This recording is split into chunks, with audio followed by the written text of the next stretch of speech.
Bismillahirrahmanirrahim. Alhamdulillahi Rabbil Alameen. Bismillahirrahmanirrahim. Alhamdulillahi Rabbil Alameen. Salam Alaykoum, everyone. Peace be upon you. Hi from the Happy Hijabi. This is the Muslimah Files, Episode 2. Why I wear hijab. I have some notes here so you'll see me reference them from time to time. The reason why I wear hijab is very simple. I observe hijab, head covering and modest wear, is because Allah commands it. We find this command in two places in the Quran. The first,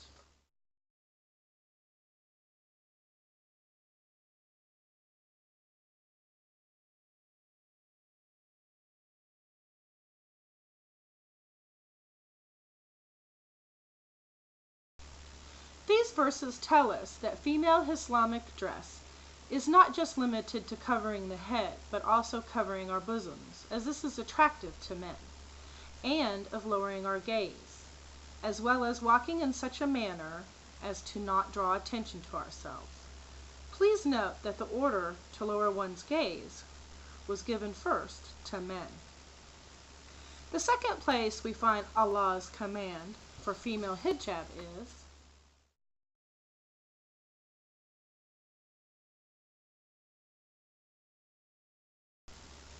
this verse tells us one of the reasons for hijab in the time of the Prophet, peace be upon him, Salam Alaykoum, was so the believing women could be distinguished from the non-believer of that time and not be disrespected.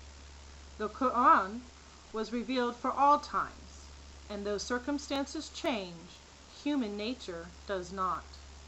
The fact is, men like to look at women's bodies and not their minds, as well as so many women enjoy displaying their bodies as if they were pieces of meat hanging in the window of a butcher shop.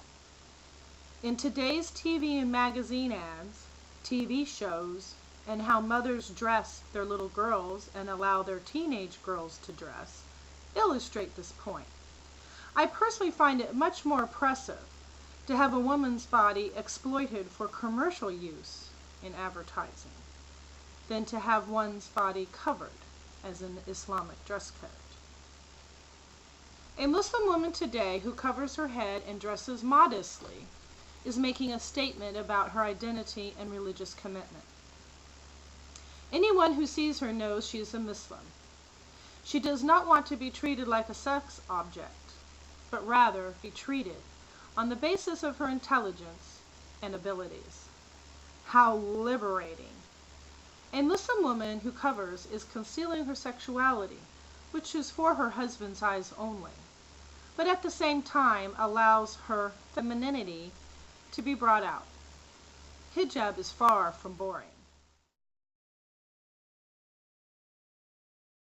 Islam has no fixed standards as to the style of hijab Muslims must wear.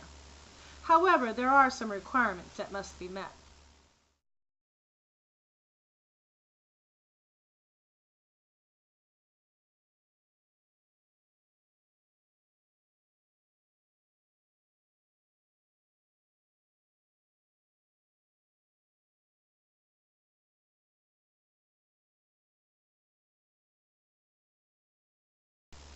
Men also have an Islamic dress code to follow.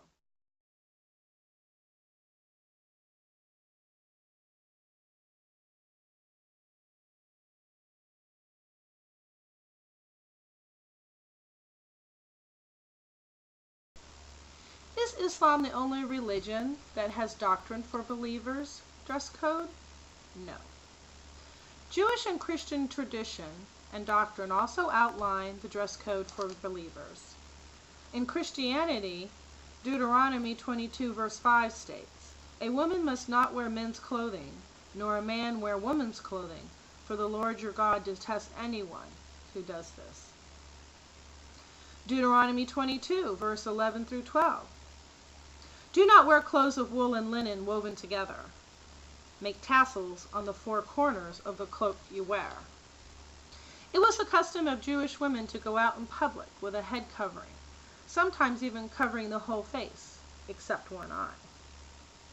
Rabbinic law forbids the recitation of blessings or prayers in the presence of a bareheaded married woman, since uncovering the woman's hair is considered nudity. Also during the Tanaitic period, the Jewish woman's failure to cover her head was an affront to her modesty. The veil represented a woman's inaccessibility as a sanctified possession of her husband. In Christian doctrine, it is clear in the Old Testament that a woman's uncovered head was a great disgrace. A suspected adulteress would have her head uncovered by the priest. In Numbers 5, verse 18, "And the priest shall set the woman before the Lord and uncover the woman's head." In 1 Corinthians chapter 11, verse 1 through 16, St. Paul's letter to the Corinthians makes it clear his rationale for veiling women. The veil represents a sign of authority of the man who is in the image of and glory of God over the woman who was created for and from man, rather than for Allah's sake and modesty. Some Christian denominations, such as the Amish and Mennonites, keep their women veiled, head covered, and modest dress to the present day. The reason, as stated by their Christian leaders, is that the head covering is a symbol of a woman's subjection to man and God, the same logic as presented by St. Paul in the New Testament. In Islam, modesty is prescribed as a protection for all women and her submission to Allah's will and not to man's.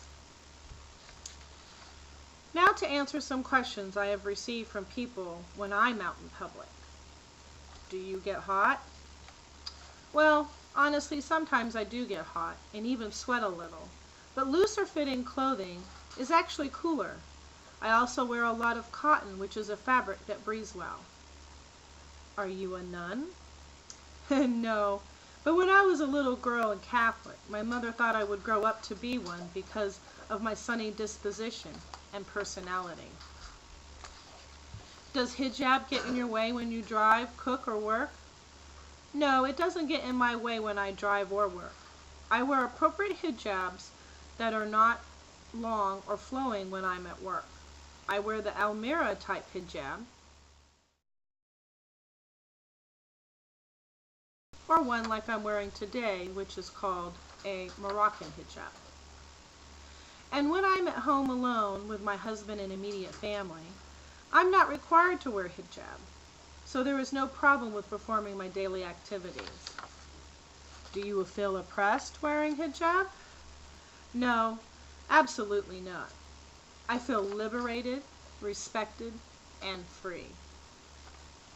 I am judged based on my intelligence and abilities, not my sexuality nor my body image. Did your husband force you to wear that? No. No true Muslim man forces his wife, daughters, or sisters to wear hijab. We wear hijab because Allah commands it. And lastly, can't you just take it off? If I were to take my hijab off, I would feel as if I was, well, spiritually dead inside, and as if I was betraying Allah. Would you ask Mary, the mother of Jesus, a nun, or Mother Teresa, to just take it off? Now I have a question for the public. If a woman has the right to go half exposed out in public, why doesn't another woman have the right to cover and dress modestly in public? Just food for thought. I love my hijab. Special note. Hijab is not only for modesty in dress, but also in behavior, manners, speech, and human interactions. For both men and women, clothing requirements are not meant to be a restriction, but rather a way in which each can function in society in a proper Islamic manner. I hope this episode of the Happy Hijabi was both informational and helpful. Until next time, Salam. They say, oh poor girl, you're so beautiful, you know. It's a shame that you cover up your beauty so. She just smiles and graciously responds reassuringly. This beauty that I have is just a simple part of me. This body that I have, no stranger has a right to see. These long clothes, the shawl I wear, ensure my modesty. Faith is more essential than fashion, wouldn't you agree?